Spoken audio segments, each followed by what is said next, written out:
Merci de votre fidélité à votre chaîne Semel 13 Télévision pour le travail que nous sommes en train de faire. Nous sommes assignés comme objectif de créer un pont entre vous, la population et les dirigeants. Et d'ailleurs, c'est ça la responsabilité sociale de tout journaliste sérieux. Comprenez là, parce que on peut être journaliste, mais à un certain moment, on s'amuse à faire autre chose que ce qu'il faut. Merci de votre fidélité. Semel 13 aujourd'hui va aborder énormément de sujets. Vous savez, c'est un rendez-vous d'avant-bruit, comme on l'a toujours dit.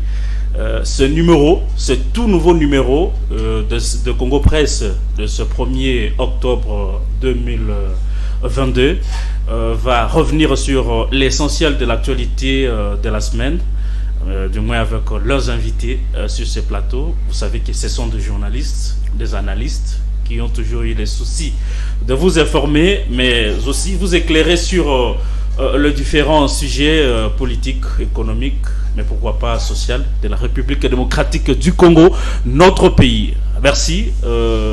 Trésor, vous êtes déjà à votre, je crois, 3e participation à Semel 13 dans son émission Congo Presse, que nous avons eu le privilège de présenter toujours. Bienvenue et bonsoir à toi, Trésor. Bonsoir, merci beaucoup pour toujours la confiance que vous placez en notre modeste personne. Ça démontre que la République devrait aussi avoir de germes qui montent pour la sauver, parce qu'elle est toujours en train de partir. Et ce soir, pour commencer le mois, je salue tout le monde. Au moins après chaque émission, lorsqu'on relaie, lorsqu'on envoie ou lorsqu'on publie ce que nous avons analysé, on a beaucoup de félicitations des aînés, de frères, de sœurs. Je les salue, qui sont déjà là. Ce qui fait que aussi Semel est suivi et puis Congo Presse. C'est suivi, je vois toujours l'évolution de nos émissions. Nous parlons de la République, on ne parle pas de la personnalité, on ne parle pas des individus, nous parlons de ce qui concerne tout le monde. Et pour ça, pour les gens qui ont quand même un cœur, ils sont en train de nous vouloir du bien. Mais bon, pour commencer, je voudrais...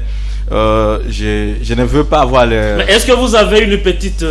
quelque chose, un petit oui, biscuit, parce qu'on doit se biscuit-là que je voulais partager avec mes frères. C'est une façon de vous saluer et saluer ceux qui nous suivent aussi. Hein. Ça, c'est très gentil, vous nous donnez toujours le temps de nous exprimer. Merci de les reconnaître. Christian ne l'a jamais reconnu. Vous, il va le reconnaître. Qu'on vous donne le temps de vous exprimer. J'ai l'estime que je ne vais pas être classé dans les gens qui regrettent tout le jour. Mais comment ne pas le regretter si ce que nous vivons, c'est seulement ça? La République, pour parler de là où nous fréquentons tout le jour, Kinshasa, il y a un dysfonctionnement, bon, je ne peux pas dire légal, mais voulu, consenti par ceux qui nous dirigent. On voit ça et là, c'est qui gangrène. Il y a le Kuluna, il y a tout. Alors je voulais seulement, ma première et l'unique question de mon biscuit, je vais parler à monsieur Ngobila, notre gouverneur. Ah, vous vous adressez à Ngobila? Oui. Qu'est-ce qu'il lui fait? C'est ça la question. Merci beaucoup.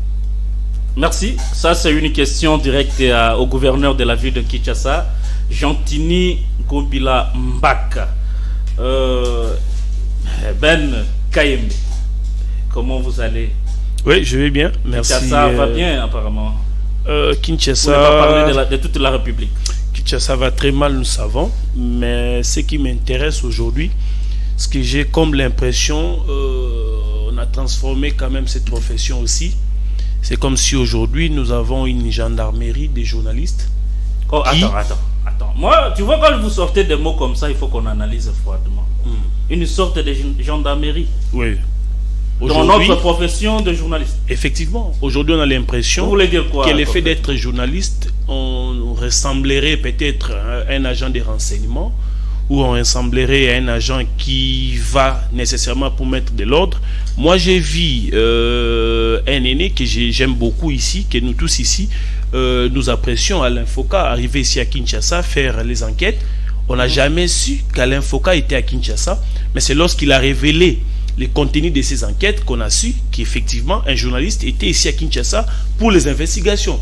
Mais je vois très mal un journaliste. D'abord, la vie d'un journaliste, ce n'est pas la vie avec autant d'élix, comme disait un clergé catholique qui parlait de l'opulence. Ce n'est pas la vie d'un journaliste. On ne peut pas aller faire les enquêtes avec autant de pompes.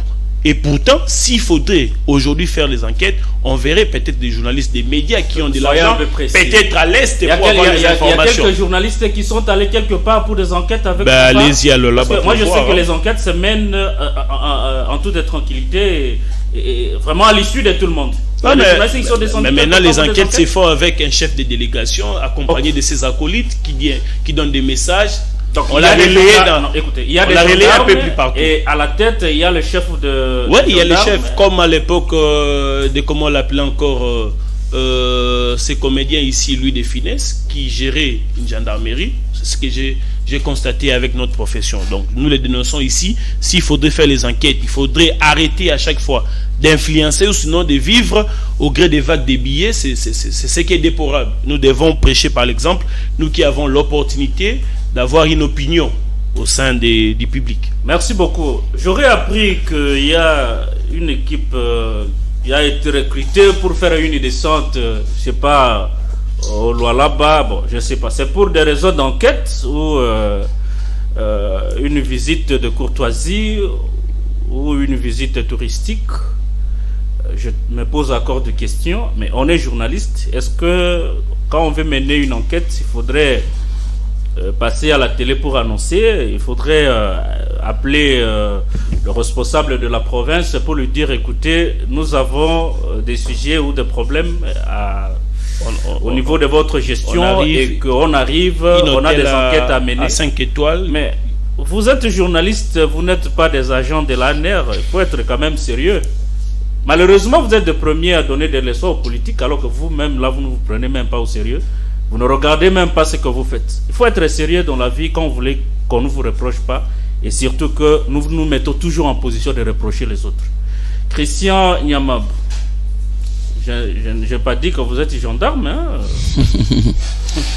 Merci Francis. Bonsoir à tous les téléspectateurs et également à mes co-débatteurs sur ces plateaux. Et sincèrement, ça fait un peu mal qu'on puisse discuter en ce qui concerne notre profession. Et moi, je crois que ça doit nous interpeller parce que Jean-Marie Kassamba, lorsqu'il a été élu président de l'UNPC, Kinshasa, bien entendu, il a ce qu'il avait fait comme promesse. Où en sommes-nous?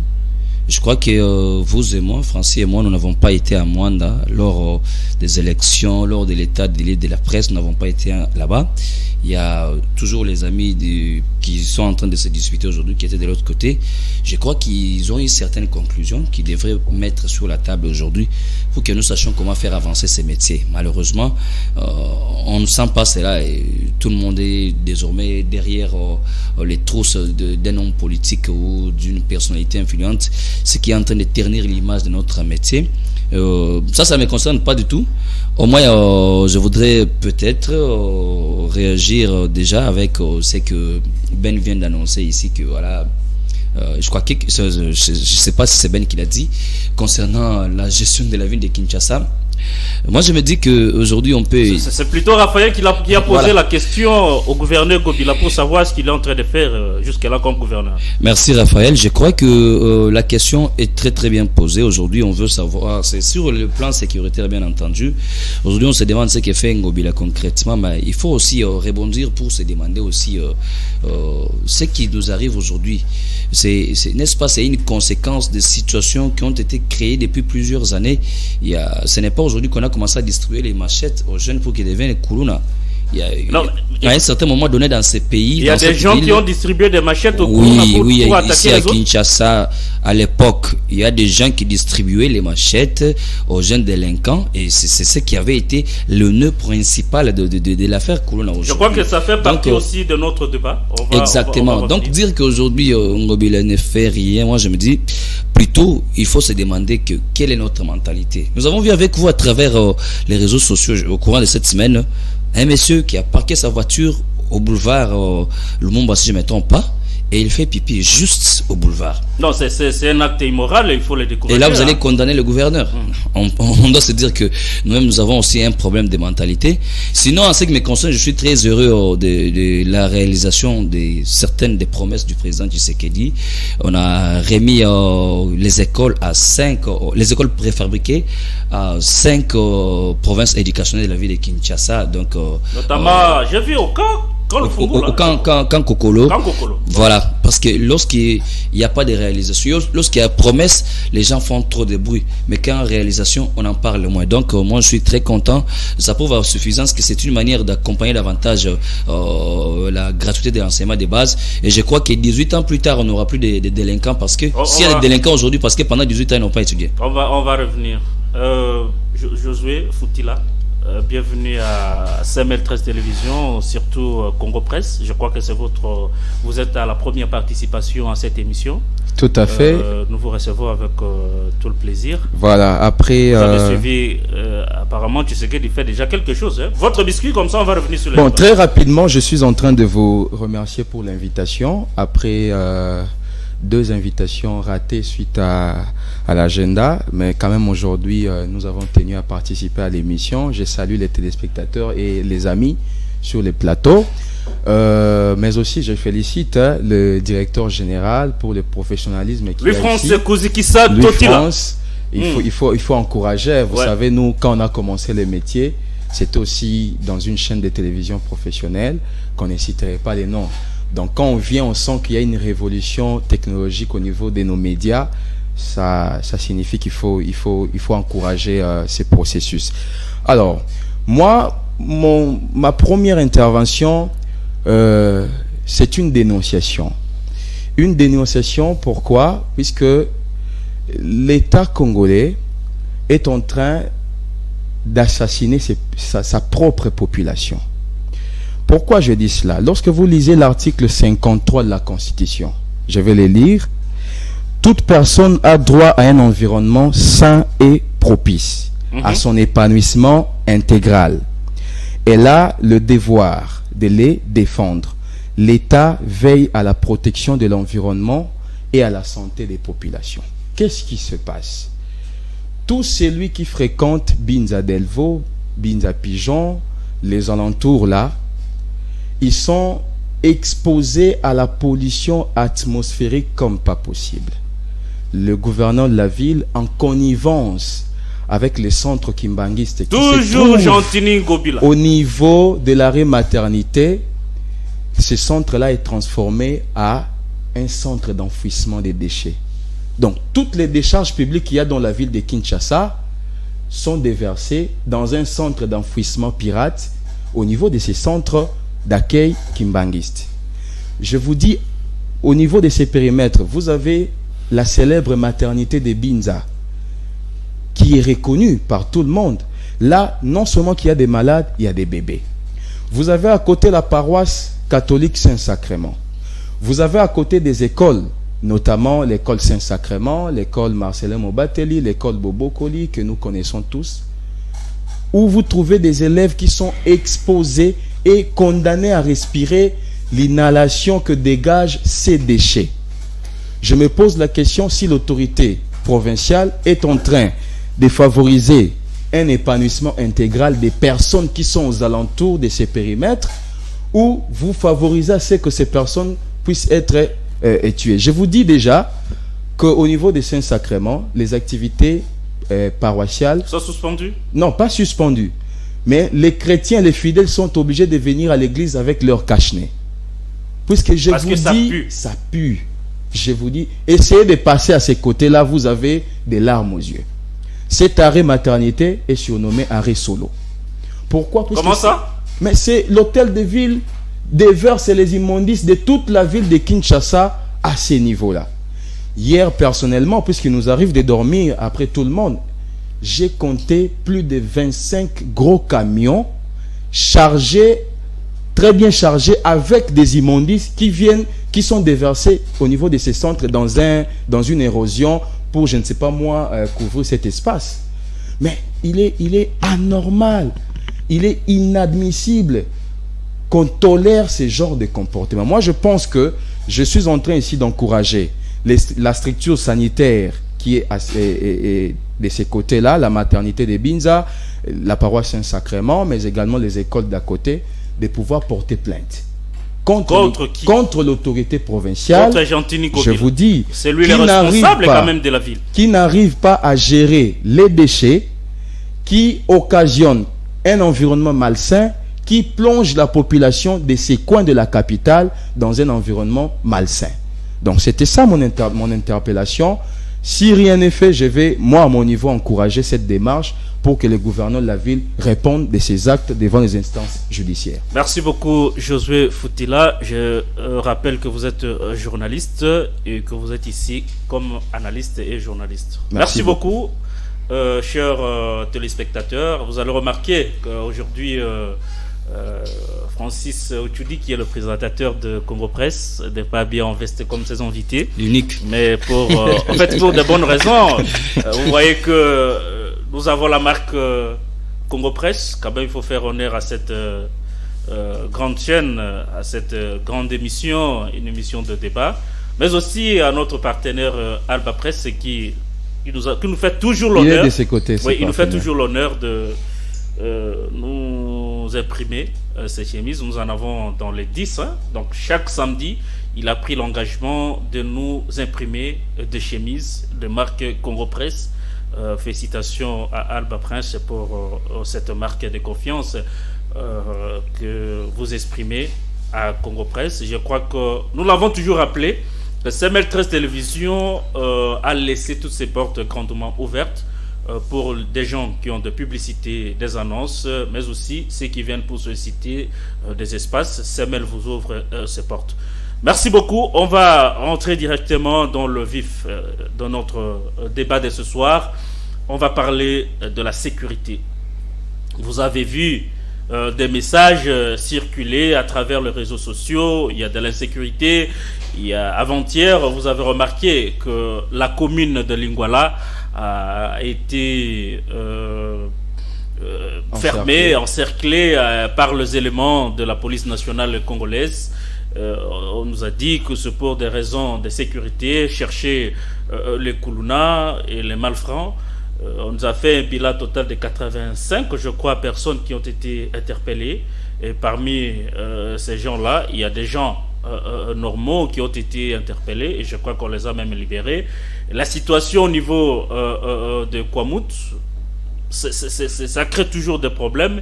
Il y a une tripartite qui a été d'ailleurs organisée, déjà je crois en cours aujourd'hui. Ça va continuer par le vice-premier ministre en charge de l'intérieur, sécurité et décentralisation pour chercher à résoudre ces problèmes. On est en train de tuer des gens, on est en train de brûler même des maisons. Les gens, il y a certains villages qui se vident. Je crois que c'est important qu'on nous revienne là-dessus. On va discuter, on va chercher à analyser, d'abord à comprendre c'est quoi le problème au niveau de Kwamouth, parce que c'est notre pays. Et aussi à Kinshasa, il y a des barrières. Au niveau de l'aéroport, j'ai vu de Moura. Qu'est-ce qui se passe? La ville est-elle sous menace? Qu'est-ce qui se passe? On n'arrive pas à comprendre qu'est-ce qui se passe. Il faut qu'on éclaire un peu l'opinion nationale et internationale sur des questions sécuritaires. Ce sont des questions qui sont très importantes. Avec les invités sur ce plateau, on va essayer d'analyser. Je crois que tout le monde s'est présenté. Il y a des biscuits. On va commencer par cette question avec Raphaël Outoumbe qui va quand même essayer de nous faire comprendre son point de vue par rapport à cette situation. Bon, la République est toujours dans la continuité de la négligence que nous subissons de ceux qui nous dirigent. Il y a insécurité, comme partout au monde, c'est normal. Mais qu'est-ce qui nous revient à nous lorsque ça arrive chez nous? Quelles sont les solutions que nous trouvons? Je commence par Kwamouth. Je fréquente beaucoup de gens de la province de Mai-Ndombe. Je connais leur douceur. Et ce qui se passe présentement, depuis quelques mois déjà, m'étonne. M'étonne parce que déjà le Teke et les Yaka sont des personnes comme qui étaient entre les gens de Bandal, prenons un exemple, et de Kalamou. Déjà, il y a eu de familles qui se sont créées.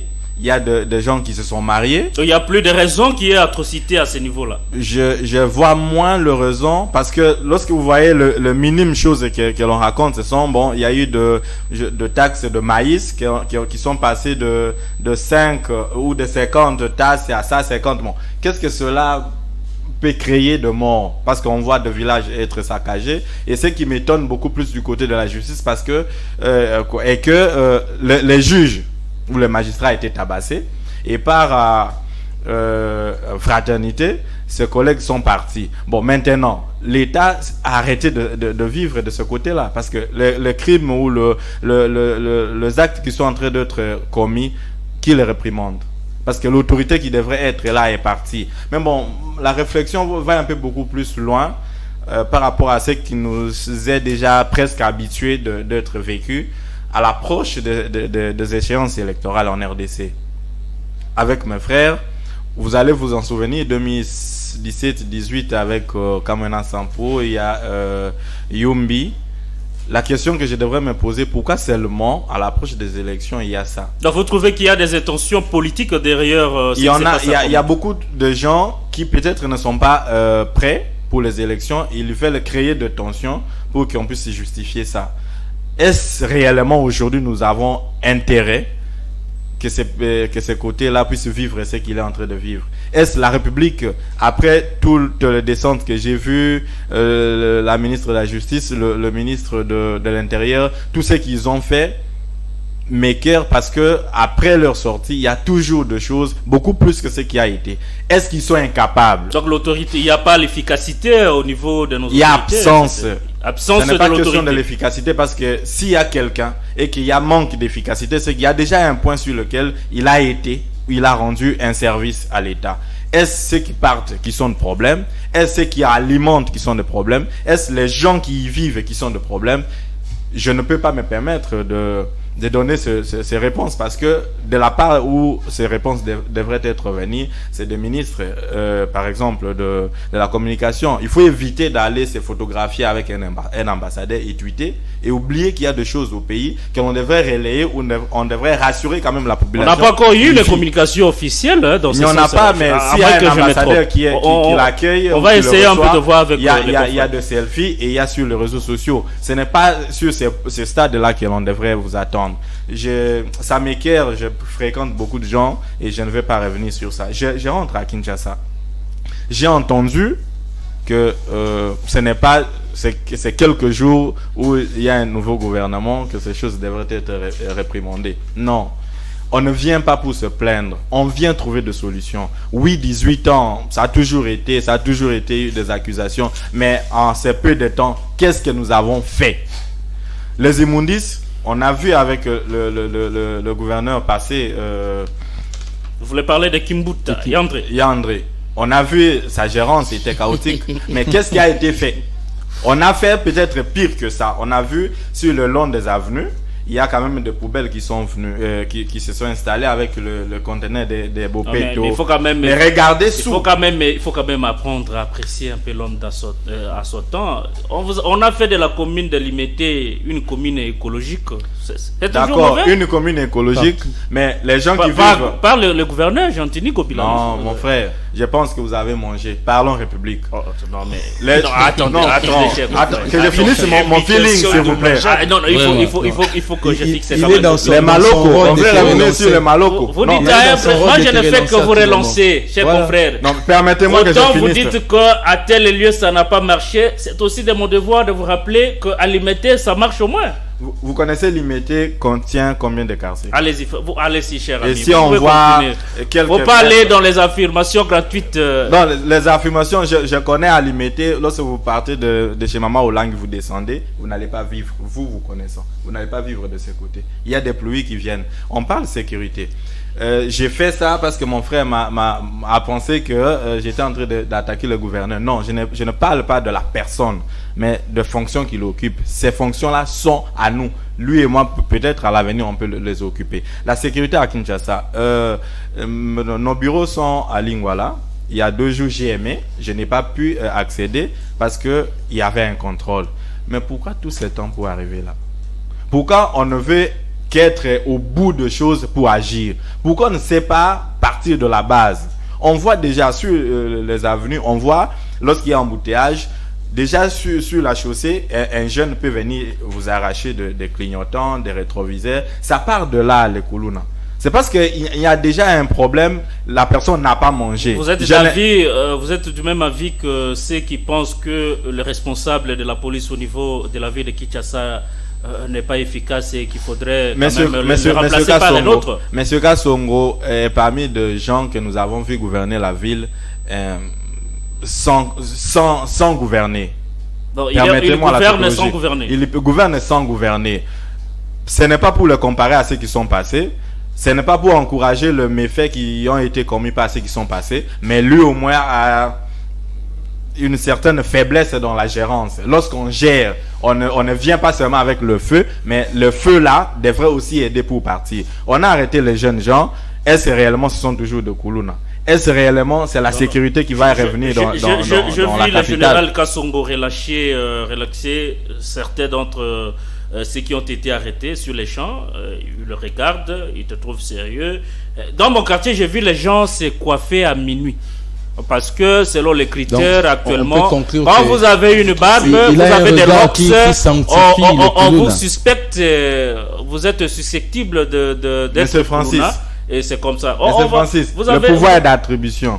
Lui, il ne peut qu'arrêter. Il n'a pas le pouvoir de constater et de terminer. Il va apprécier sur quoi? Quelqu'un peut être Koulouna. Qui a dit qu'un Koulouna devrait avoir de plaies ou avoir une barbe? Non, mais c'est étonnant. Dans mon quartier, je vis les gens se coiffer à minuit. Parce que parmi les critères qui déterminent le Koulouna, c'est le locks, la coiffure, avoir des barbes. C'est faux. Ben, je crois que vous allez devoir vous couper la barbe parce que actuellement on arrête parce que justement quand vous avez la barbe comme les autres, vous êtes passible de Koulouna. La sécurité, de manière générale, vous allez ramasser la sécurité à Kinshasa et à Kwamutu. Donc, les deux sujets à la fois, comme ça va nous permettre d'avancer.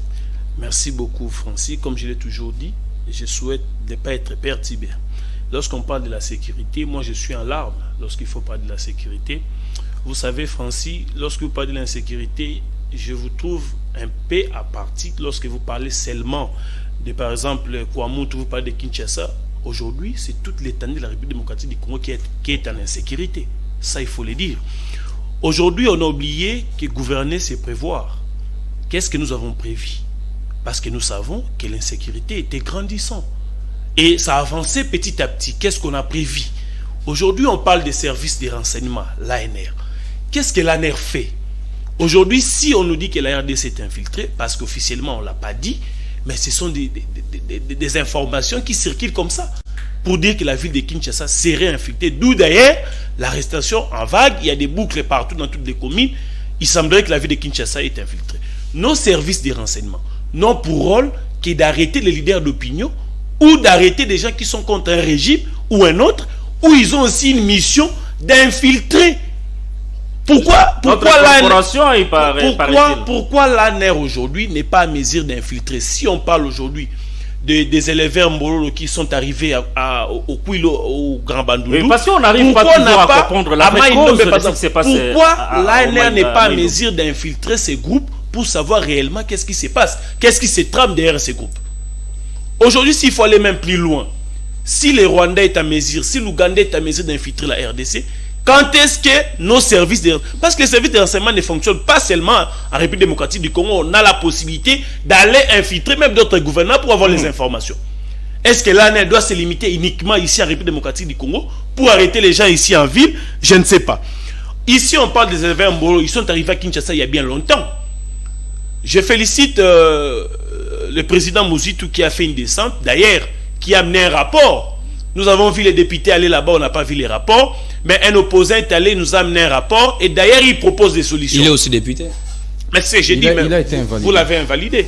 Vous l'avez invalidé. Nous. Ici, désolé. Ce que j'ai dit. Le gouvernement, l'Assemblée est un confrère je retire. Je crois qu'il y a un règlement d'ordre intérieur à l'Assemblée nationale. C'est quand même un confrère, il ne faut pas les taxer. D'ailleurs, là n'est pas le problème. Mais aujourd'hui, on se pose la question, quelle est la politique militaire en République démocratique du Congo? Ça pose problème. Lorsqu'on dit qu'on a augmenté les quotas dans les budgets 2023, les quotas de l'armée, on se demande en quoi est-ce que ce budget va se baser. Est-ce qu'on parle de l'armement? On parle de la dotation? On parle du social des militaires? Ce sont des questions qui sont très pertinentes. Moi, en tout cas, personnellement, je n'ai jamais vu au monde un pays qui a cédé ses parties de terre parce qu'il y a eu un quelconque embargo dont aujourd'hui on n'a même pas la véracité. Parce que d'autres parlent d'embargo, on nous dit d'une autre part qu'on n'a pas d'embargo. Aujourd'hui, quelle est la politique militaire? Qu'est-ce qu'on prévoit avec notre armée? On parle des forces régionales avec les pays, l'EAC qui devait arriver. Mais comment ces groupes-là arrivent en déviant les M23?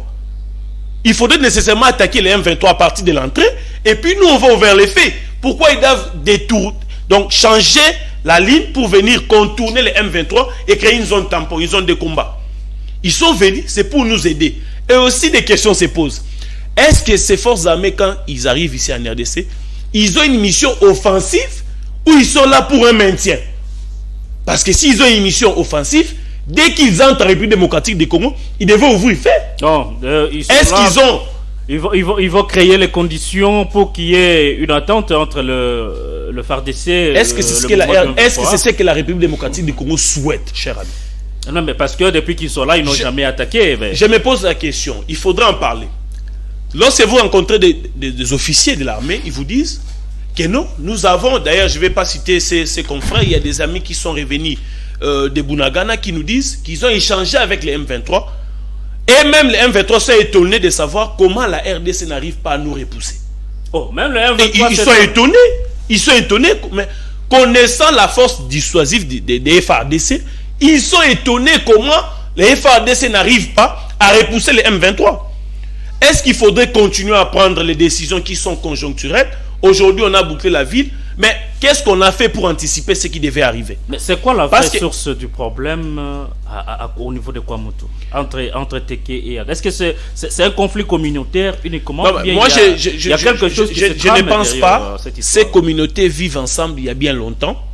Et qu'aujourd'hui, moi je suis d'ailleurs fiable. Je penche du côté de ceux qui disent qu'il y a des tireurs de ficelles ou sinon il y a des infiltrés qui attisent les faits. Parce que moi je ne vois pas comment aujourd'hui des gens qui vivent pendant de longues années et qu'aujourd'hui pour un petit conflit des limites là derrière, oui, les éleveurs, ça veut dire les éleveurs, s'ils sont arrivés à infiltrer les communautés, c'est possible. Parce qu'aujourd'hui si vous vous présentez comme par exemple Teke ou Yaka, vous pouvez aller attaquer l'autre camp. Lorsque vous attaquez, on dira ces messieurs viennent de tel camp. Pourtant, de par son origine, il ne serait peut-être pas congolais. Il paraît que même à Kinshasa, il y a des interpellations par la population. On interpelle des gens en morphologie.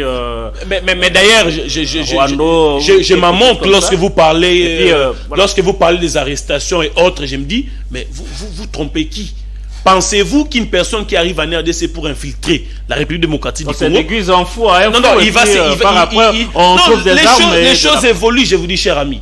On infiltre des pays même au sommet de l'État. Vous pouvez avoir un ministre mais qui est infiltré. Vous pouvez avoir un chef de cabinet qui est infiltré. Allez-y ailleurs. La guerre ne se mène pas seulement au niveau des émotions. Non, boucler telle ville, ça fera trembler l'ennemi. Non. Mais pour chuter, je parle de la communication, cher ami. L'autre fois, on en a parlé, mais... on a eu l'impression de se faire passer pour des gens qui s'attaquent personnellement peut-être au ministre de la Communication. Mais ici, nous parlons de la communication de façon générale. Aujourd'hui, quelle est la ligne qu'on donne aux Congolais par rapport aux différents guerres ou sinon aux différents conflits qui se passent en République démocratique du Congo? Quelle est la communication pour Bunagana? Quelle est la communication pour Kwamutu? Aujourd'hui, même la chaîne nationale a du mal à nous montrer les vraies réalités. Ailleurs, aujourd'hui, la guerre se mène. Nous voyons les médias, comment ils travaillent avec pompe pour donner l'image aux Congolais. Vous voulez avoir l'adhésion massive des Congolais pour savoir évidemment qu'il faudrait soutenir les FARDC, mais quelle est l'information qu'on donne aux Congolais? Les vraies informations proviennent des médias qui sont privés. La chaîne nationale qui a plus de moyens, en tout cas je l'estime, qui a plus de moyens, plus que tous nos médias ici privés, ne sait pas nous donner l'information. Je mets quiconque à défi de regarder d'ailleurs la grande édition d'aujourd'hui à 19h. Vous verrez s'il y aura une page consacrée pour parler de Bunagana ou de Kwamutu. Il n'y en aura pas, cher ami.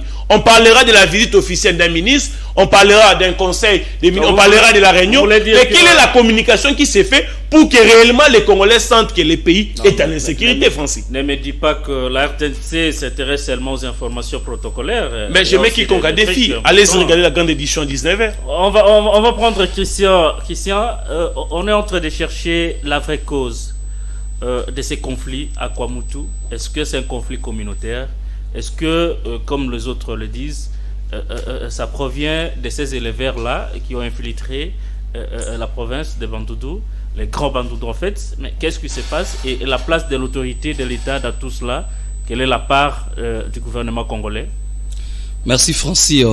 Avant d'aborder vraiment la vraie réponse à cette question, allez-y. Je voudrais que vous puissiez permettre que je puisse corriger un peu, soit recadrer les propos d'Eben pour ce qui concerne la chaîne nationale. Vous savez, la RTNC mérite beaucoup de respect. Moi-même, je suis produit de la RTNC, je sais ce que j'ai dit. Dire aujourd'hui que la RTNC n'informe pas bien, c'est faux. Il y a des professionnels, il y a des grands, il y a tous les professionnels à la RTNC. Il faut s'interroger d'abord pour savoir et connaître le statut de la RTNC et son rôle dans le traitement et la diffusion des informations. La RTNC a plusieurs éditions du journal. Peut-être vous suivez le journal de 20h ou de 19h, et pour vous dire d'ailleurs que le journal de 19h est surtout consacré aux événements qui se passent à l'intérieur du pays, donc dans les provinces. Et 20h, c'est la grande édition où il y a les événements naturellement institutionnels, parce que parmi les missions de la RTNC, c'est accompagner aussi les institutions. Donc ça, c'est dans son cahier de charges. Et il y a des éditions internationales, il y a les éditions aussi dans certaines heures. Donc minimum de respect, maximum de respect quand même pour la RTNC. Donc vous insinuez que la RTNC n'a pas droit à informer aux Congolais? Je n'ai pas dit ça. Je dis par contre que la RTNC informe très bien, mais elle a une ligne éditoriale et une politique à respecter. Elle ne peut pas se verser dans le sensationnel parce que tout le monde va faire le bruit, surtout que lorsqu'il y a des questions aussi très sensibles comme ce genre de questions. Vous savez que nous parlons de la sécurité, Francis. Aujourd'hui, nous pensons faire de la blague à la télévision, mais la sécurité, c'est une matière très sensible. Non, en tant que journaliste, on ne vient pas faire de la blague à la télé. Voilà. Nous avons une responsabilité d'informer. On ne peut pas informer la population aujourd'hui pour que demain il y ait une sorte de psychose ou réaction qui ne voudrait pas créer la stabilité dans le pays. Raison pour laquelle d'ailleurs j'aborde la question pour ce qui concerne l'entrée des troupes de l'EAC. Mon frère Ben, vérifiez l'information s'il vous plaît avec nous. Si aujourd'hui la population congolaise n'a pas de bonnes informations, ce n'est pas à cause des autorités, c'est à cause de vous et moi. C'est pas à cause de la RTNC. C'est à cause de vous et moi les journalistes. Nous n'informons pas bien notre population alors que c'est ça notre devoir cardinal. Vous savez aujourd'hui la guerre avec tout ce qui se passe dans l'est du pays, les Rwandais et consorts, c'est d'abord une guerre médiatique. Le Rwanda prépare les tout à travers le média et on vous balance ça, c'est ce que vous prenez. Je prends le cas de l'EAC pour vous dire que avec mes précisions, permettez-moi parce que j'avais quand même noté quelque part, ceux qui pensent que le commandement de la force de l'EAC c'est quelqu'un là, le général Jeff Nyangi de nationalité kenyane, c'est exactement lui et non, c'est lui qu'on a présenté comme le Léonard Miriou qui dis-nous un peu ce que ces forces là ont fait depuis qu'ils sont à l'est de la RDC, Christian Nyamabou. Les médias rwandais vous présentent une image comme ça d'une personnalité incapable qui aurait tenu certains propos et qui va vous dire que les forces de l'EAC vont venir pour dévier les M23 et créer une zone d'entente. C'est faux. Ils viendront pour attaquer directement. Voilà la vraie information. Donc on attend. Ils attendent toujours les moments opportuns pour attaquer le M23. Bien entendu. Pendant qu'on exporte tout ce qui est à l'est de la RDC. Écoutez, vous savez, aujourd'hui, vous êtes en train de négliger cette affaire. Je vous rappelle que vous avez suivi avec nous la sortie médiatique du secrétaire général de l'ONU. Est-ce que ça vous dit quelque chose? Lorsqu'il se permet, Antonio Guterres, il se dit que les rebelles ont un armement qui est vraiment puissant devant même les soldats de la MONUSCO. Ça veut dire quoi? On fait déjà une campagne pour déstabiliser notre armée, nous déstabiliser nous-mêmes la population et de l'autre côté, monter les enchères. C'est par là que j'ai rejoint Ben lorsqu'il a dit que même ceux qui viennent de Bunagana la Ghana se demandent comment on n'arrive pas à nous repousser. Mais c'est déjà ça sur le plan psychologique. Lorsqu'un haut fonctionnaire de l'ONU parvient à tenir ce genre de propos, ça fait très mal. Donc, c'est à nous, les journalistes, de communiquer positivement pour notre pays. Vous savez, il y a la guerre entre la Russie et l'Ukraine. On a suivi avec vous les compétitions internationales, Ligue des champions. Revenez sur la question de Kwamutu et Kinshasa parce qu'on n'a pas tout le temps de parler de Punangana. J'atterris rapidement. Vous avez vu comment les médias français et ceux qui ont la tendance pro-Ukraine, vous avez vu comment ils ont traité l'information. Ils ne parlent même pas de la guerre, mais ils parlent de l'invasion. Donc, c'est la communication d'abord qui doit être gérée afin que nous puissions vaincre ces combats-là. Alors, la situation de Kwamut, merci beaucoup à Ben de m'avoir précédé. Nous ne devons pas nous voiler la face, Francine. Nous devons dire la vérité que les Mororo qui sont arrivés dans notre pays, vous savez que les Congolais, naturellement, nous n'avons pas les sangs là où la coutume d'égorger les autres. Les Congolais, c'est un peuple pacifique. Les Congolais, partout, nous recevons tout le monde. Mais quand vous voyez, on vous présente les images de certaines personnes en train de décapiter les autres, vous pensez qu'ils sont des Congolais. Mais comment ces Mororo là sont arrivés ici? Demandez à l'époque, je crois, je vais vous citer 3 noms. Et puis à qui la responsabilité? Je vais vous citer 3 noms à l'époque. Soit c'est Emmanuel Chader qui était ministre de l'Intérieur de l'époque, soit c'est Arimo Vassakani, soit Évariste Bochab, pour ne pas parler de Richard Bouyej. Allez leur poser la question, comment ils étaient ministres de l'Intérieur, comment ces Mororo sont entrés, et nous les avons vus dans une photo avec une grande personnalité de ce pays que je ne vais pas citer. Interrogez-vous, comment ces gens-là sont parvenus. Et pour aller encore plus loin, récemment le président rwandais Paul Kagame est allé voir Denis Sassou Nguesso. Non, il paraît qu'ils ont déjà acquis une partie au niveau de Congo. Pour quel objectif? C'est juste en face des Maluku, non? Et ces gens-là viennent d'abord comme des éleveurs, comme des agriculteurs. Après, ils sont des militaires, ils viennent pour... Donc l'intention ici, c'est nous envahir. C'est pour cela que je vous dis que la question sécuritaire, traitons-la avec beaucoup de sincérité. C'est une question trop complexe. Trop complexe, n'ayons pas de tendances ni des partis pris parce qu'il s'agit de notre pays. C'est l'unique pays que Dieu nous a donné. Et pour parler de Kinshasa, je crois que je l'avais dit à l'introduction, ce que nous sommes en train de vivre aujourd'hui, ce sont les conséquences des situations qui ont été créées depuis plusieurs années avec les jeunes gens qui n'étudiaient pas et du coup ils sont restés à la maison. Maintenant qu'ils étudient. Oui, maintenant qu'ils ont étudié gratuitement, qu'ils étudient gratuitement, on va voir les résultats dans plus ou moins 18 ans, on verra ce que ça va donner. Il y aura des trucs palpables.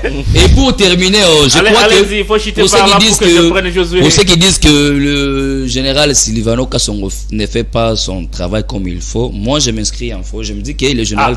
pour vous, général Kasongo, c'est un travail du bénédictin qu'il est en train de faire à travers la ville. Il travaille bien.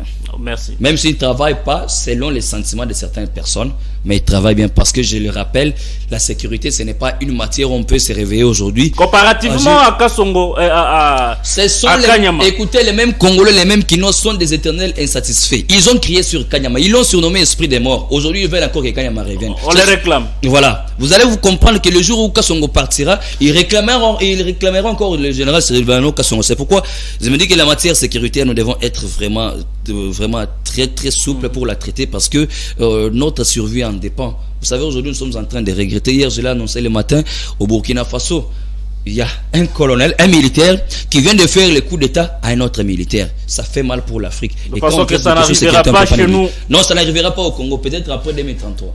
Josué Fotila, la sécurité de notre pays c'est quelque chose de très très très capital.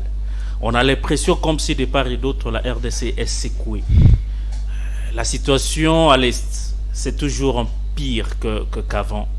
Au niveau de Kwamutu, à Bandundu, on n'a jamais connu de telles situations. On sait que il y a Bandundu, Kimia, hospitalité. D'où est venue cette histoire d'égorger les gens? C'est ça. Qui en est le responsable? Et tout ça nous arrive à Kinshasa. Le phénomène Kuluna, n'en parlons pas. Est-ce que l'État fait sa part de choses correctement? Bon, vous savez qu'il est très difficile de parler après tout le monde. Presque les amis ont ramassé quelques des mes réponses que j'avais. Alors, on essaiera quand même d'apporter quelque chose de nouveau.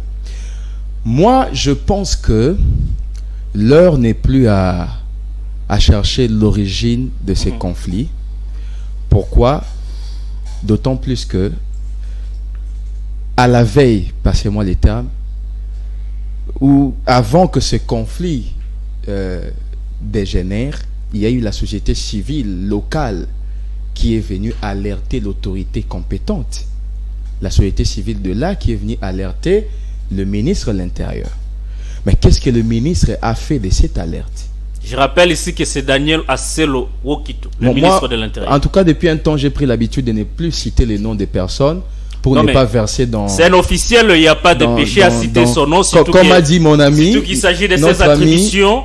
Oui, il est, la sécurité, il est Daniel Asselo pour ses enfants, mais il est ministre de l'Intérieur pour nous. Donc je préfère rester au niveau de ses fonctions. Une alerte a été faite. Mais qu'est-ce qui a été fait de cette alerte?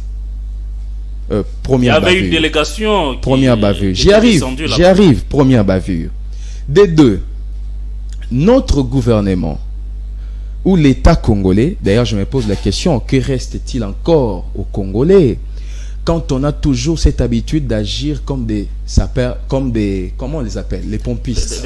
Je les appelle les pompistes. C'est-à-dire, après l'incendie, vous voyez une autorité descendre comme si les principes de gouverner se prévoir ne valaient absolument rien aux autorités congolaises. C'est ça le grand problème. La mission gouvernementale dont vous faites allusion ici, cette mission est arrivée jusqu'à Kwamount, avec les frais de l'État. Arrivé à Kwamount, ils ont rencontré la communauté Teke. Qu'est-ce qui avait manqué à cette mission gouvernementale d'aller encore rencontrer la communauté Yaka? Mais ils se sont permis de rentrer. Il fallait rencontrer les deux communautés. Les deux communautés, c'est ça. Vous rencontrez, c'est comme qui dirait en lingala, balié ngulu soki tabayalito imoko. Donc ils ont rencontré une communauté tout en laissant de côté une autre communauté. Alors que c'est deux communautés qui s'attaquent. Et quand ils rentrent à Kinshasa, c'est quoi le rapport qu'ils ont donné? Il y a une main noire. Il y a une main noire. Ça a déterminé, il s'agit de quelle main? Mais c'est ça le problème. Il y a une main noire. Mais quand ça vient des autorités... Mbosso, originaire de cet espace, à l'ouverture de la session parlementaire, dans ses dires, il y a une main noire. Le président de la République, face à la presse internationale, dans ses interventions, il y a une main noire. Mais on n'arrive pas toujours à déterminer quelle est cette main noire. Les autorités qui doivent nous dire réellement s'il s'agit de quelle main noire, ça c'est limite à dire il y a une main noire. Est-ce qu'il faut s'arrêter à dénoncer comme les journalistes ou il faut réprimer les tueries?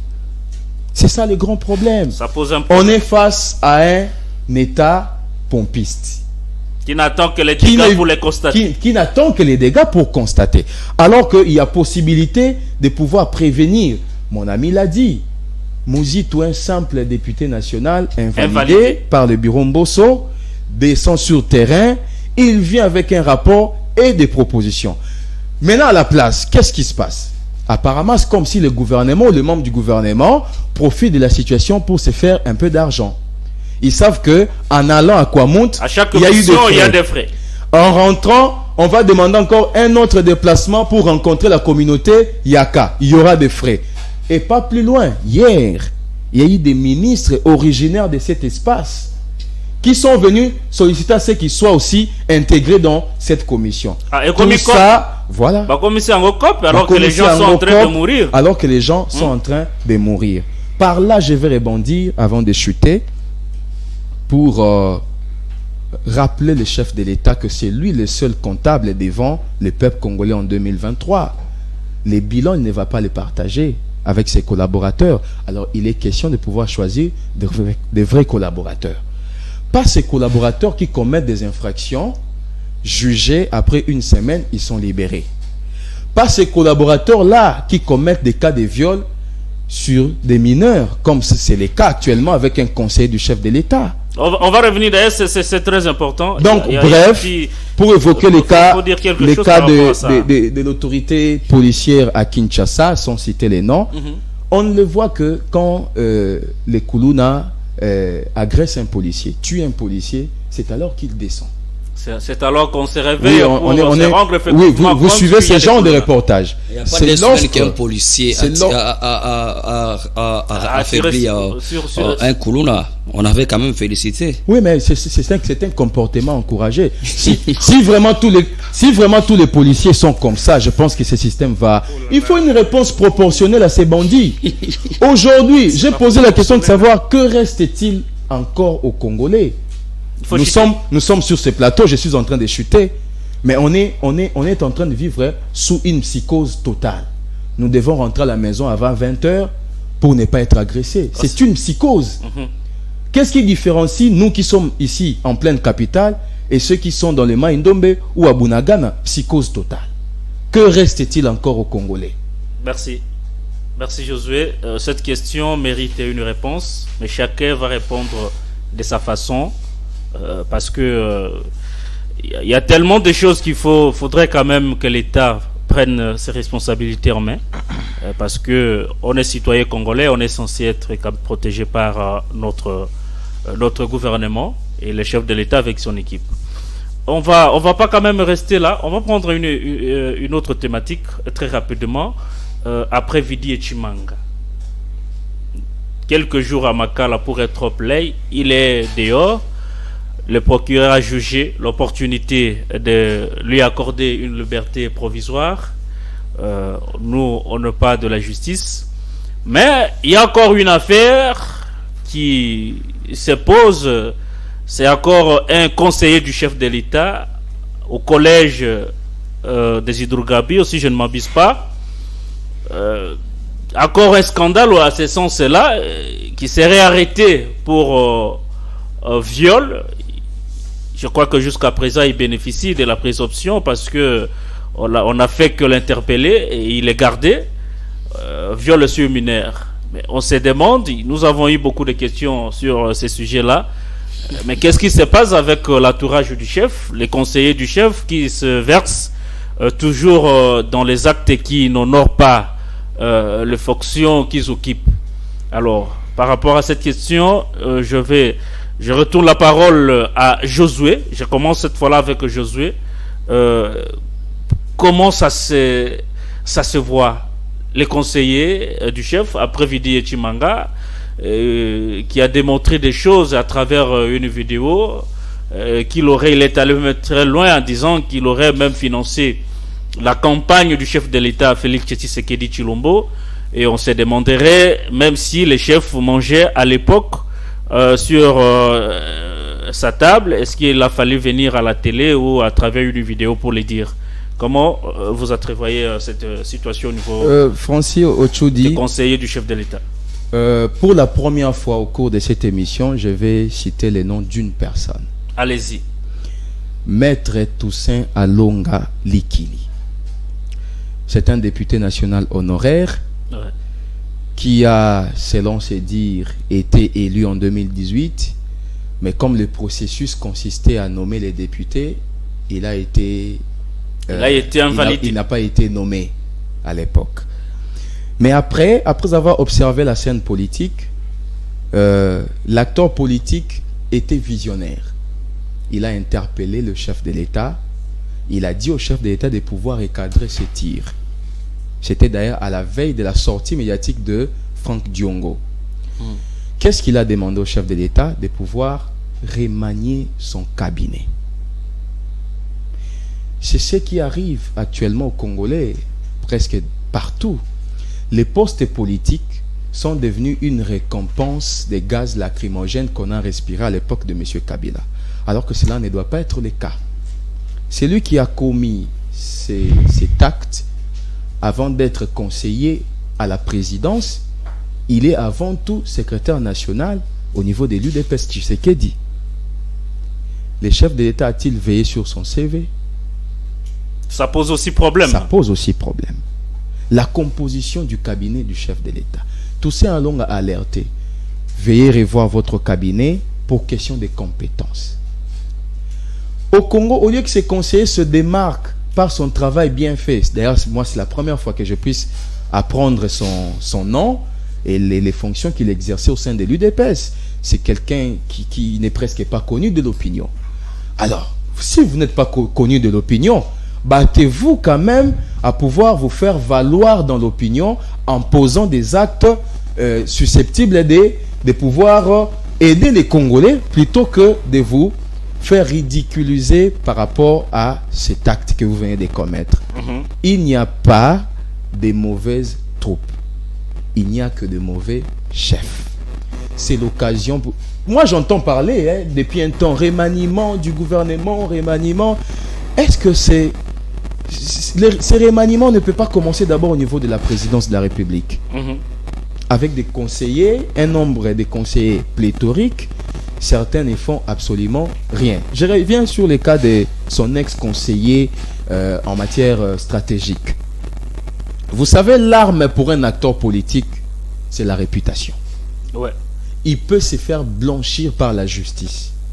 Mais lorsque vous allez revenir pour nous demander si réellement ce pouvoir est au peuple, si vous revenez pour demander l'électorat, c'est votre réputation qui va vous salir, qui va vous barrer la route. Et c'est aussi le cas pour le chef de l'État. Cela s'applique aussi pour le chef de l'État. Le chef a un problème avec son entourage. Oui, ces deux actes sont suffisants pour que le chef de l'État mette un coup de balai au niveau de son cabinet. C'est par là que je vais chuter. Je pense qu'on en a assez parlé. Le chef de l'État doit revoir ses collaborateurs. Les ministres, ils sont ministres de la République. Mais les collaborateurs, vous êtes là, vous êtes les fonctionnaires du chef de l'État. Il peut vous balayer à tout moment. Il n'a pas besoin de l'autorisation d'une autorité morale que ce soit pour pouvoir poser cet acte. Merci. Merci. Je prends directement par rapport à cette question. Vous avez quelques minutes bien en chute. Apparemment, les conseillers du chef se distinguent dans les scandales et bavures. Est-ce qu'il est temps que le chef de l'État puisse revoir quand même son cabinet, comme on l'a toujours, il y a beaucoup de gens qui l'ont toujours souhaité? Bon voilà, très rapidement, je vais quand même répondre à certaines des choses qui ont été débutées sur ces plateaux ici.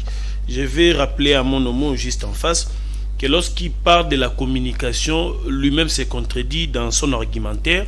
Déjà, lorsqu'il cite le cas du Rwanda, il parle de la Russie, il parle de la France, des médias pro-Ukraine, tout ça. N'est-ce pas que vous êtes en train de remettre en cause déjà la communication de la République démocratique du Congo? La nature a horreur du vide, cher ami. Lorsque les officiels ne vous disent rien, on donne l'autorisation à tout le monde de spéculer. Aujourd'hui, en RDC, nous sommes devenus les seuls pays au monde où lorsqu'on communique très mal, on est taxé des talibans en lieu et place de contredire. Donnez-nous la bonne version. Si par exemple, moi je vous dis que les troupes kenyanes ont fait le détour de Bunagana, mais quelle est la voix officielle qui s'élève pour nous dire réellement ce qui va se faire? Merci pour cette... Vous parlez de la confidentialité. Il faut voir comment la Russie parle de ce qui se prépare avec l'armée. Ici, mon ami a parlé des membres du gouvernement qui sont partis à Kwamutu. Mais en RDC, tous les acteurs politiques sont des capitalistes. Vous voulez qu'ils fassent quoi? Comment ça? Ils sont tous capitalistes. Vous voulez qu'ils fassent quoi? Les intérêts propres. Avant de parler des conseils, je vais répondre aussi à mon ami parce qu'il a laissé une question perplexe comme ça. Qu'est-ce qu'il reste encore des Congolais? Mes chers amis, le manque d'eau, c'est ce qui nous reste. La misère, les impayements, l'insécurité, la malnutrition, le désespoir, la peur de ne pas être à mesure de louer les 2 bouts de mois. C'est la richesse qu'on nous a laissé, cher ami. Il faut aussi ajouter les immondices. Les immondices, voilà. La pollution. C'est tout ce que nous avons comme héritage aujourd'hui. Et nous nous contentons de cela. Que dire encore de plus? Parlons des conseillers à la présidence, cher ami. Lorsqu'on crée, je vais m'expliquer, un club d'amis, en termes de gains et de bénéfices, il faut s'attendre à des retombées. Parce qu'aujourd'hui, une fois que pour la première fois, lorsqu'on commet un bévi et que celui-ci est toléré, ça laisse le champ libre à tous les autres de le faire. On a vu combien de conseillers manquaient du respect au chef de l'État. Qu'est-ce qu'on en a fait? D'autres ont été promis. Mais qu'est-ce que ça va laisser comme leçon pour les autres? À chaque fois, la présidence des 10 mots, lorsqu'il dit mots, il consent. Ça veut dire qu'on a, même aujourd'hui, les membres de l'IDPS sont dans une posture impossible pour défendre ce qui s'est passé. J'ai entendu un haut cadre de l'IDPS sur une chaîne de la place dire qu'il semblerait qu'il y aurait des coups de billets verts qui ont circulé pour obtenir cette liberté provisoire. Même les cas de l'UDPS le dit. Mais ils sont en train de s'auto-flageller. D'ailleurs, c'est une accusation portée sur leur propre crédibilité. Il faut chuter. Allez-y. Je pense que ce serait les derniers mots. Merci beaucoup. Je prends Christian par rapport à cette question des conseillers. Je suis tombé sur un article de Congo, de Média Congo, voilà, et qui dit un conseiller à la présidence de la République au collège des Hydrocarbures, Antoine Abiboufouane. Et puis l'article poursuit, il dit a été arrêté ce jeudi 29 par la police nationale congolaise pour viol sur une mineure âgée de 17 ans. Qu'est-ce qu'on nous dit? On nous dit qu'il était, parce que maintenant je ne sais pas s'il n'est plus, le secrétaire national adjoint ayant dans ses attributions l'organisation et implantation de l'Union pour la démocratie et le progrès social. Donc c'est au cadre de l'IDPS, arrêté, interpellé pour viol sur mineur, une fille âgée de 17 ans. Est-ce que c'est tout ce qu'on peut retenir des conseillers du chef? Merci Francis, je crois que vous êtes avec nous dans ces pays je suis avec vous. Lorsqu'il y a eu le procès 100 jours, Vital Kamerhe était le directeur de cabinet du président de la République. On n'a pas eu fort osé pour l'interpeller. Cela veut dire que le chef de l'État ne va pas s'interférer à la justice lorsqu'il y a un dossier pour protéger certaines personnes. Non, ça prouve à suffisance que ce sont les avancées significatives de l'État. Faisons confiance à la justice. Oui, ce sont les avancées significatives de l'État des droits lorsqu'aujourd'hui on interpelle un conseil du chef de l'État, parce qu'on n'en a pas vu il y a plusieurs années. Je ne peux pas le rappeler. On n'a pas vu dans ces pays alors qu'il y a beaucoup de choses qui se faisaient. Et concernant Vidier Chimanga, selon son avocat, Vidier Chimanga, ce sont des faits commis à l'étranger et la loi congolaise ne permet pas à la justice de l'interpeller. Donc c'est un peu simple que ça. Je ne suis pas expert en matière de droit, je m'abstiens, mais au moins il a été interpellé, il a franchi les murs de Makala alors qu'il est conseiller, quelqu'un proche du président Tshisekedi. Donc il faut saluer aussi l'état de droit. Et pour ce qui concerne les nouveaux cas que vous venez de citer, le nom d'ailleurs, moi je m'abstiens, il faut se demander, la personne qui a agi, est-ce qu'elle a agi en tant qu'amant ou conseiller? Il y a cet aspect-là qu'il faut aussi voir. Qu'est-ce que vous voulez dire? S'il vous plaît. S'il vous plaît. Qu'est-ce que vous voulez dire? Allez-y, Christian. C'est intéressant ce que vous voulez. La nuance, c'est là. Merci beaucoup. Ça devient maintenant intéressant. Ça veut dire ceci. Quelqu'un peut avoir une relation personnelle que je n'encourage pas d'ailleurs avec les mineurs, parce que vous contribuez. S'il vous plaît, permettez-moi d'avancer. Oui. Vous n'allez pas me comprendre parce que Francis elle m'a compris. Vous êtes dans vos combines là. Vous m'avez pas compris. Non, mais permettez-moi d'avancer. Allez-y. Voilà, il est en train de comprendre quelque chose. C'est la nuance qui m'intéresse. Donc, celui qui a agi, est-ce qu'il est allé que voilà, en tant que conseiller du président, je pars sortir avec une mineure, ou bien il est allé en tant qu'amant, il a séduit une fille qui est mineure. Donc ici il s'agit de ses sentiments. Voilà. Rien à voir avec son statut de conseiller du président, s'il vous plaît. S'il vous plaît, oui, ça existe. On va recadrer, s'il y a recadré, mais laissez-les quand même avancer son argumentaire. S'il vous plaît, allez-y, Christian. Aujourd'hui, là, permettez-moi de le dire, nous avons vu il y a quelques jours la photo d'un confrère sur ce genre de choses. Est-ce que ces confrères a agi en tant que journaliste ou bien une personne privée avec sa vie privée? Merci. Dis-nous ce que vous pensez des conseillers du chef de l'État. Vous avez la réponse. J'avance pour dire que... faut pas amener les confrères sur ces plateaux. Francis, je n'encourage pas les viols. Mais j'ai participé à plusieurs formations dans cette matière. Les viols, c'est quoi? C'est l'introduction. Hein? Vous voulez nous définir les viols ici? C'est pas seulement ça les viols. Mais mon frère, vous avez parlé. Faites une lecture journalistique. C'est dans mon temps. Pendant ma lecture journalistique, je rappelle que les viols, c'est l'introduction par force d'un organe génital dans un endroit du corps humain d'une autre personne, soit la bouche, soit l'oreille, soit n'importe où, par force. C'est ce qui définit le viol. Merci. Alors, pour la définition. Pour ce qui concerne, s'il vous plaît. Allez-y. Mais vous nous prenez tout le temps avec les définitions ici, Christian. Allez-y sur les faits. Parce que je donne les explications qui sortent de l'ordinaire. Alors, pour les cas ici, je rappelle, peut-être vous n'allez pas me croire sur ce plateau, et vous allez vous interroger avec moi, le monsieur qui a agi, Il agit en tant que conseiller ou amant? Vous aurez la réponse. Merci beaucoup. Raphaël Odoumbé, il faut, selon Christian, il faut apprendre à dissocier voilà. Les fonctions et la personne. De l'homme là qu'on a vu sur les réseaux sociaux. Mais non. Un conseiller. Il y a lieu. Merci beaucoup, Christian. Qui a violé les mineurs. Il y a lieu de fixer un peu l'opinion ici que CM13, c'est une chaîne de professionnalisme et on a l'obligation et le devoir de fixer l'opinion. Vous, qui nous aviez déjà fait confiance, parce que nous faisons un bon travail. Lorsque vous êtes un haut cadre, il n'y a pas lieu de dissocier la personne du président de la République, parce que c'est un homme public, avec ses actes privés. Un homme public n'a pas une vie privée. Il faut que ce soit un peu clair et qu'on puisse les noter en sang de Jésus-Christ, comme on l'a toujours dit. Vous êtes conseiller du chef de l'État, on vous attrape, on vous retrouve dans une position qui n'est pas bonne. On ne va pas poser la question sur il est qui et qu'est-ce qu'il est venu faire. Vous êtes conseiller.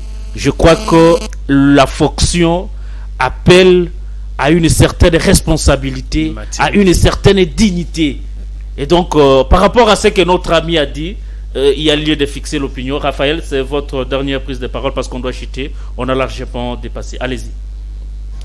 Jeu de larmes. Apparemment, vous êtes vraiment très choqué, hein? Jeu de larmes, ça fait mal.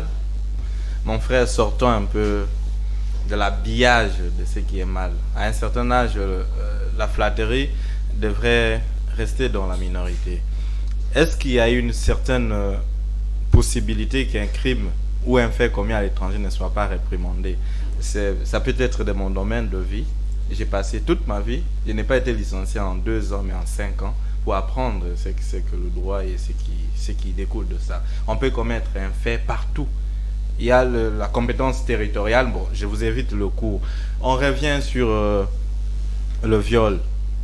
Dites-moi à quel moment lui a la capacité d'aller draguer les gens de 17 ans, si pas avec la veste d'un conseiller, avec des véhicules où on change de plaque et il y a de carburant au filet. Avec trafic d'influence aussi que je suis. On le voit partout. Là où nous on peut s'asseoir pour un verre, un conseiller débarque avec des mineurs.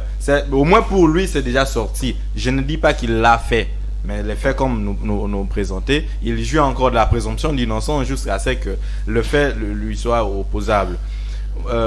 Ça fait mal. Il faut que l'on puisse sortir un peu de la justice de spectacle. Mon frère a rappelé des 100 jours, mais les 100 jours, les vidéos et d'autres conseillers, c'est vous qui nous produisez ce fait. Nous, on n'a pas voulu qu'il soit 2 jours à Makala pour sortir. C'est vous qui voulez que l'on puisse parler de vous, du sens de l'état de droit, alors que vous gérez mal ce qui devrait être. Allez-y rapidement, Trésor. La justice, je rappelle, j'ai été en train de lire Martin Luther King qui a largement parlé de ça. Ce n'est pas ce que vous nous présentez. Présentez-nous le fait. Si quelqu'un a commis un mal, allez avec jusqu'au bout. Christian dit qu'on doit dissocier. Il n'y a pas de les conseillers. Déjà, lui et moi, nous n'avons pas de vie privée. Je lui rappelle ça. Nous en avons. Non, bon. Ouais. Lorsque vous sortez d'ici, vous commettez un fait. Sur les réseaux, on dira la question qu'il faudra peut-être poser à Christian, c'est de savoir quand est-ce que de Nice ou de qui a été enlevé. On dira votre fiancé ou votre mais merci. Je représente ce que je suis. Attendez. Je peux descendre. Excusez-moi sur mon temps, je vais descendre. Je vais vous retourner la parole pour la République, s'il vous plaît.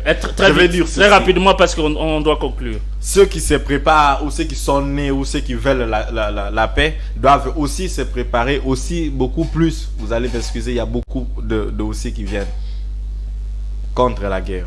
La RDC est beaucoup plus perplexe que dans l'offensive. On a beaucoup plus de promesses que ce qui devrait être réalisé, alors que nous avons la capacité, mais on ne sait pas vraiment tenir ce propos pour aller de l'avant. Deux petites secondes. il faut dissocier. Je vous pose la question. Quand est-ce qu'un conseiller pose des actes en tant que conseiller et quand est-ce qu'il peut poser un acte comme un individu? Voilà. Allez-y rapidement. Est-ce qu'il y a lieu même de dissocier? Je vous remercie beaucoup pour la question. Allez-y, très rapidement. Même nos enfants de l'ENAFEP ici qui nous suivent peuvent comprendre ça, c'est des notions assez faciles.